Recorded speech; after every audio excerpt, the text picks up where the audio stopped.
ക്ലാസ്സിൽ പുതിയ കുട്ടി വന്നെന്ന് കേട്ടു. ഇതേതായി മുതുക്കൻ? മിടുക്കൻ ഭാഷ കണ്ടിട്ട് ഇവനെ കണ്ടിവാസു എന്ന് വിളിക്കാനാണ് തോന്നുന്നത്. കണ്ടിവാസു നിന്റെ അപ്പന്റെ കിണ്ടി. ഞാൻ CBSE റൺ ചെയ്യടാ. ഇതെങ്ങാനും എന്റെ ഡാഡി അറിഞ്ഞുണ്ടല്ലോ.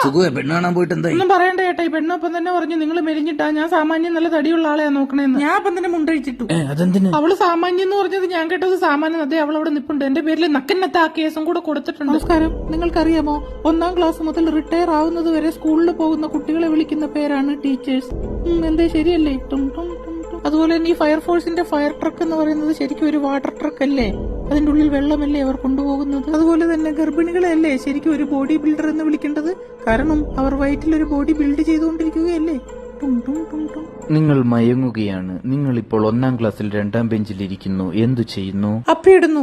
അതുപോട്ടെ. നിങ്ങളിപ്പോ 10ാം ക്ലാസ്സിൽ പഠിക്കുന്നു. എന്തു ചെയ്യുന്നു? അപ്പിയിടുന്നു. നിങ്ങളിപ്പോൾ ഡിഗ്രിക്ക് പഠിക്കുന്നു. അപ്പിയിടുന്നു. പഞ്ചവർണ്ണ തൈര്. ഇന്ന് നിങ്ങളുടെ ഫസ്റ്റ് നൈറ്റ് ആണ്. എന്ത് ചെയ്യുന്നു? ഫസ്റ്റ് നൈറ്റിൽ മുണ്ടൊക്കെ അഴിച്ച് നിന്റെ അപ്പന്റെ കൂടെ ഇരുന്ന് അപ്പിയിടുന്നു. Same but different. നോ മിനി നോ കെണി. ഗുഡ് ബോയ്സ് പോകും കാട്ടിൽ, ബാഡ് ബോയ്സ് പോകും കുഞ്ച കൺട്രോൾ. ബാഡ് ബോയ്സ് പോകും പൂഞ്ഞാർ. ടിങ് ടോങ്. ഹായ് ചേട്ടാ, വീഡിയോ ലൈക്ക് ഇട്ടില്ലായിരുന്നല്ലേ? വീഡിയോ ലൈക്ക് ഇടാത്തവരുടെ ചെറുപഴം നോക്കി വെട്ടും. വീഡിയോ ലൈക്ക് ഇട്ടോ മക്കളെ, ഇല്ല കാര്യം പോക്കാണേ.